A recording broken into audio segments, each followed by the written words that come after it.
Welcome to our podcast, Doing It Right. This podcast reveals authentic stories from successful leaders doing it right. It's about their journey to become a leader, their choices, motivations, and lessons. In essence, how they built successful personal brands.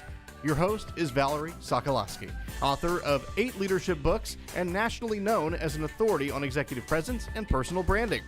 Let's get started. Here's Valerie. Well, hello again to my loyal listeners. You know, here's good news about women business owners. I did some research on what we're talking about today. It's all going to be about women in business, entrepreneurs, women who have been given because of their parents owning a company and they've inherited. Women today are all about trying to prove themselves, show up with presence, and know that they are getting more and more opportunities in the marketplace. So here's the good news about women entrepreneurs in this country. According to the latest annual State of Women-Owned Business report, this was commissioned by American Express, women are starting about 1,821 U.S. businesses every day. Did you get that? 1,821 new businesses every day. The number of women-owned businesses have surged 3,000% since 1972.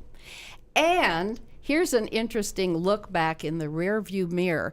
Not that long ago, do you realize that before 1988, women needed a male co-signer to apply for bank loans? So, my guests today have been on the forefront of all of this for many, many years.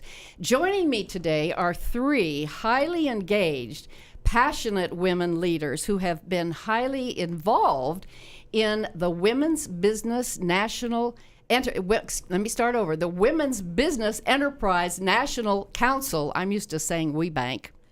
The largest certifier and developer of women-owned businesses in the U.S., and a leading advocate for women business owners and entrepreneurs. So I've asked them today to talk about their areas of involvement and all in their leadership positions within their respective organizations, and to share what's been impactful to them as they have worked in this space. So I want to welcome 3 people. One is Pam Eason, who came from the organization. You flew in. When did you fly in, Pam? Let's see, day or so ago, I was here for a Women's Hall of Fame induction. Oh, great. Thank you for coming to the show from all that far away. So Pam is the current president of WBENC since 2011. Mm-hmm. And you came from an executive role at Pfizer, where you were vice president of worldwide procurement, right? Yes. So I'm welcoming Pam and Debbie Hurst, who is president and CEO for 21 years of the first regional chapter, which is called RPO. Right? Regional Partner Organization. Yeah, here in the Southwest, and that's where I'm the member. And then also one of the most successful run of all 14 of them, I must say, in the organization. Absolutely. And I'm not prejudiced. So you'll hear more about her. And Cheryl Stevens, who created the Supplier Diversity Program at TXU many years ago. And Cheryl is really hailed as the legacy leader. You are, Cheryl. Yes. The role model.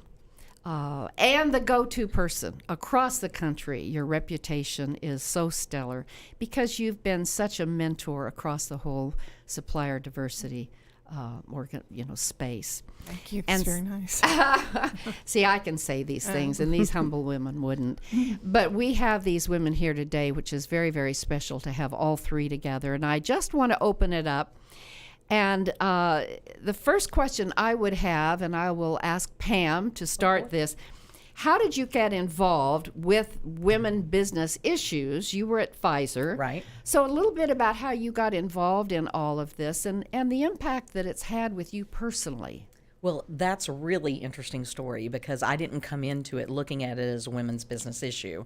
I was in charge of worldwide procurement at Pfizer, and as I traveled around the world, whether I was here in the United States or whether I was somewhere else in the world, you would find that there were certain situations that weren't meant to be in place but were inhibitors to women-owned businesses, minority-owned businesses, disabled individuals, and really other parties that for some reason did not have the same ability to compete like a large major supplier. And so in seeing what that was, around that same time, I was placed on the board of the Women's Business Enterprise National Council. And, when I get involved in something, I get all into it. I don't just, have to do it. And so I started wanting to really understand what the issues were for women. And in doing so, I met these two wonderful women along with other of our leaders in the organization.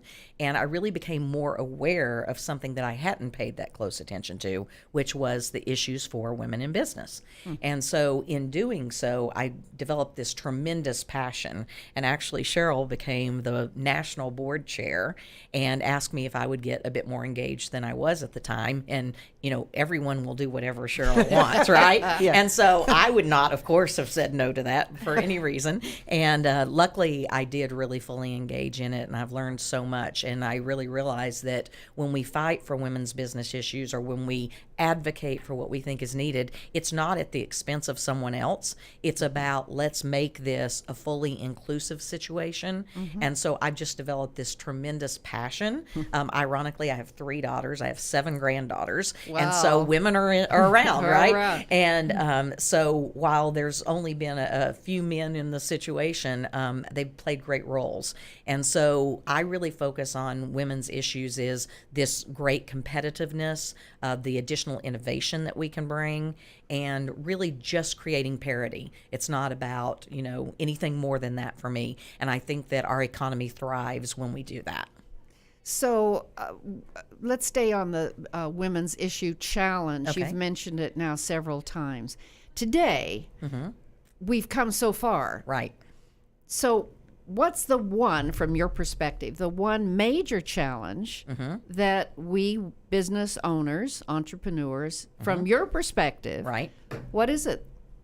I would say that the simple fact, I'm not going to say access to capital because that is really the number one challenge, but you're going to hear that Money. all of the time, We need right? money. As you said, 1982, 1988, men were still having to co-sign for women.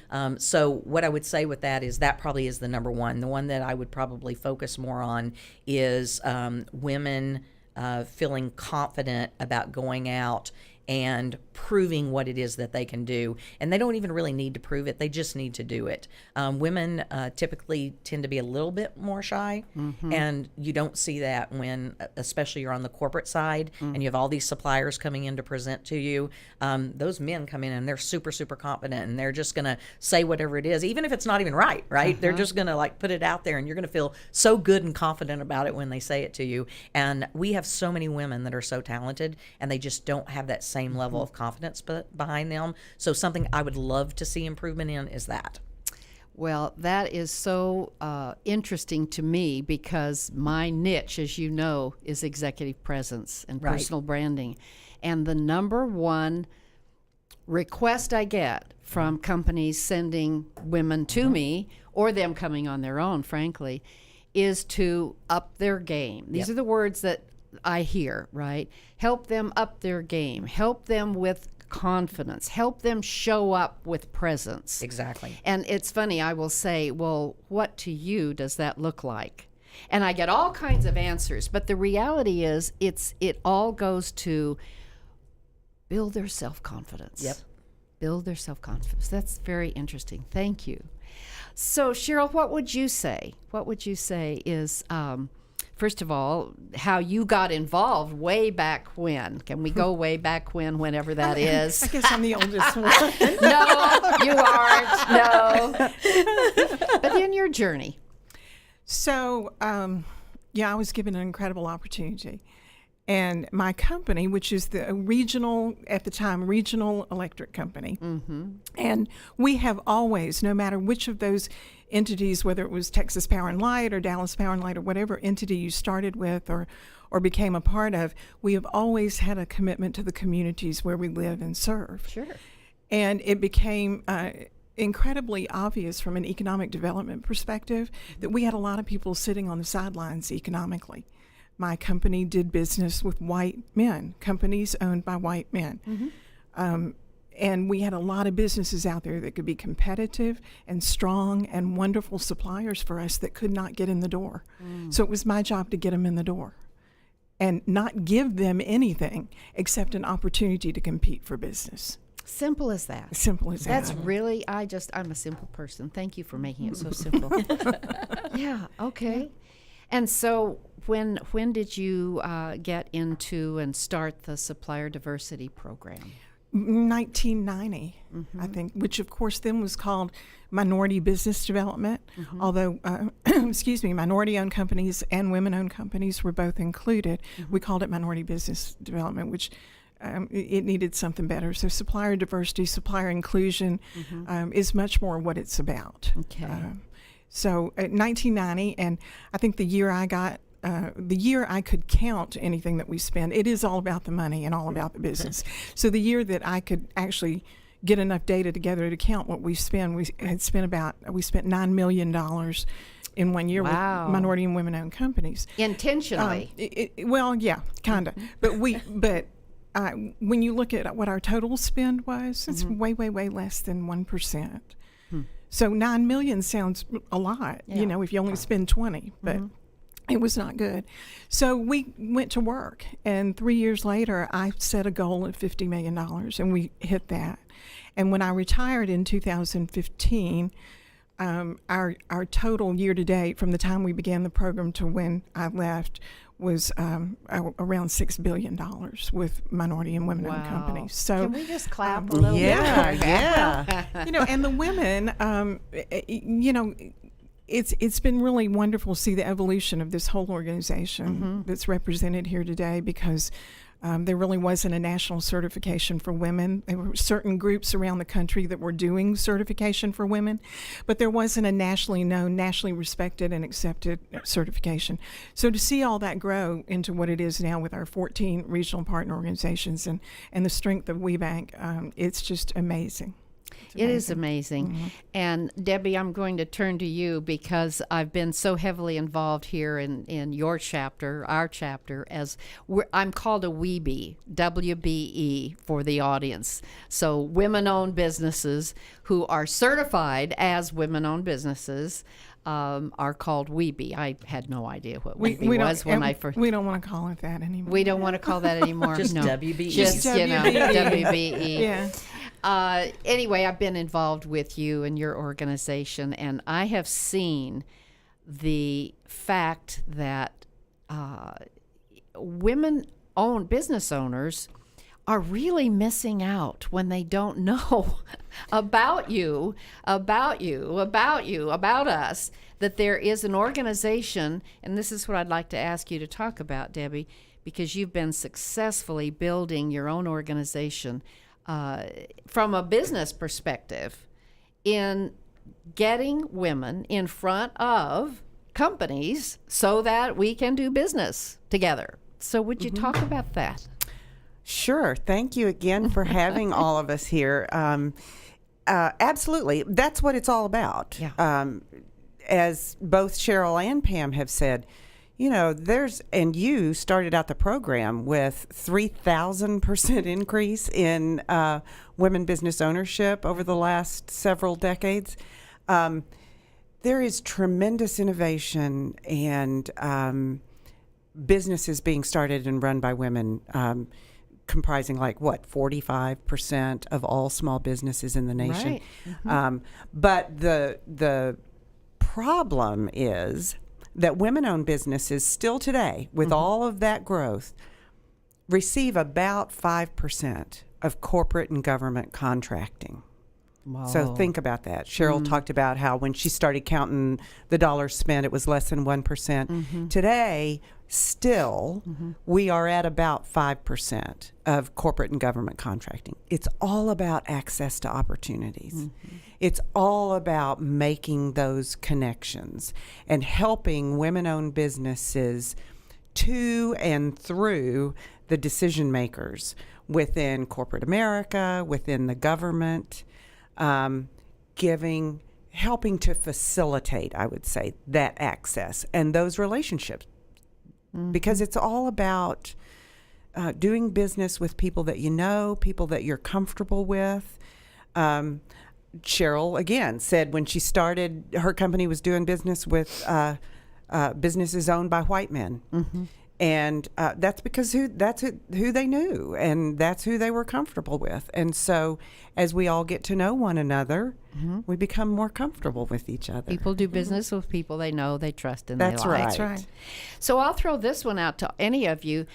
Just again, very simply, if there are women that are listening or watching who own their businesses and they don't know about, well, what does it take to, what do you mean certification, and how do you get me access to these companies? Who would take that on to make it just real simple to them, and then you'll just get a flurry of people going, I want to be certified. I'll take it on. Okay. I'll take it on. Take it on, Debbie. Yep. So what we do is a third-party look at the structure of your business to determine that it is at least 51% owned, operated, and controlled by women. Okay. It's that simple. That's what the certification is. We're establishing that this business truly is a woman-owned and controlled business. The reason that we do that is because you then, as the business owner, can use that certification as you approach TXU or American Airlines or AT&T, who all have strong supplier diversity programs. That's the key. They want to do business with a diverse supplier base because they know it brings them innovation, it brings them competitiveness. It invests in the entire community. So they want to do it, but they want to know that this truly is a woman-owned business that's approaching them and presenting herself as a woman-owned business. So we do that third-party review, and it's relied upon by the women-owned businesses. It's relied upon by government and corporate procurement professionals. I've had women say to me in the past, "Oh no, I don't want to get certified. I'm going to get this on my own. I don't want a handout. I don't want them doing business with me just because I'm a woman." Well, I guarantee you, nobody's doing business with you just because you're a woman. It's not a handout. It's about helping, as Pam talked about, level the playing field, access to opportunities. And it's just one more tool in your marketing tool chest. So use it because for my organization here in the Southwest region, I have about 80 corporate and government entities who are members of my council.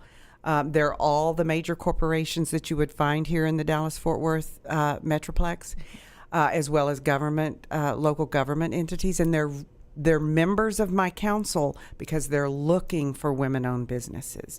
So don't leave that money on the table. Get involved. Yeah, get involved. And I will say that as I prospect for business across the country, the first thing I will say to an HR person is, and by the way, what I want you to know up front is I am a certified women business owner. And the eyes spark because there's not a company out there today that really isn't looking for doing business. At least first they'll look at people who are certified. And as you said, it's simple. It's just either you are 51% owner and operator or you're not. So it's not some big behemoth that you have to go through. So, Pam, of all the challenges that you have now in running this nationally, what is it that I suppose I would say, just as running the organization itself as a CEO, Right. What are you dealing with today in the marketplace? I think we're dealing with some issues that come from other places that impact women business owners, right? So you do have women who say, you know, am I getting a handout? If I say I'm a woman-owned business, will it hurt me? And then you have other people, just as you just did, who said, I mentioned that I'm a woman-owned business and people really are attracted to that sort of thing. So I always try to step back and say that there's two places the business are coming from. I guess there's really three. It can come from the government, right? You can be getting business from the government. You can be getting business from a corporation, or you can be getting business from another business owner. Mm-hmm. Another business owner definitely loves the fact that you're a woman-owned business, right? It's us women supporting women, that sort of thing. And so being a woman-owned business, that's a really great thing. From a corporate perspective, it depends on who in these corporations you're talking with, right? So if you're in a corporation, they have wonderful supplier diversity programs. If you're talking to somebody who's further removed from the program, they may not be as aware of what that cultural meaning and importance to their company is around inclusion of suppliers that are diverse, right? Women and diverse. And so you might get one of them who says, I don't really care whether you're a woman-owned business, right? And that happens in any situation where you have thousands of employees, right? Everybody doesn't know about this. And so one of the challenges we deal with is you have these companies that have tremendous commitment from a corporate perspective to doing business with women, but not everybody in the company understands exactly how to go about doing it the right way. So, you know, again, it's about the parity. It's about getting the opportunity available to our women-owned businesses, because we know we can compete, right? We know we can win that business. We just need the opportunity to be able to stand up against some of the larger players that are out there. Yeah, thank you for that. I think it's about exposure. Yes. Right? Yes. And that's why I wanted you on, very frankly. When I knew you were coming to Dallas, and I knew that you were crazy busy with your Christmas party coming up, but still would be available. And you and I had talked a long time ago. I thought, boy, this is really the perfect opportunity to get some visibility out there. The other part of that visibility is to recognize that I didn't know that all these companies are, as you said, they're members. Yep. So if I'm a member, when I am a member, can go to the national database online, and I can pick any corporation I want to do business with. And if I know that I have a service that would fit that industry, I can pick up the phone and I will get an answer from at least the supplier diversity person and say, I'd like to talk with you about my services. Is this something that your company would find of value? And if so, how can you help me? My gosh, we could network all day long and not have that opportunity. So, you know, it's a pearl, and if you're listening and this pearl matches something that is important to you, which it should be if you're a woman business owner, get on the WBENC site, which is WBENC.org, and find out more about it. Now I want to go to you women as just women leaders, okay? And here's my question. Who do you admire as a leader today, a woman business leader? Debbie, who do you admire? Oh, that's easy. Is it? I admire both of these women I'm sitting at the table with. You were going to get the same answer from me. Okay. Yeah. No, it is. Me too. It is very true. I know you're sincere. It is very true. There are so many leaders out there that I look to and take inspiration from and learn from. But I really mean that I have learned an incredible amount from the other women that I work with day in and day out. Not just women. You know, corporations have a lot of men who work for them. Women-owned businesses have a lot of men who work for them, and they're partners with us in this as well.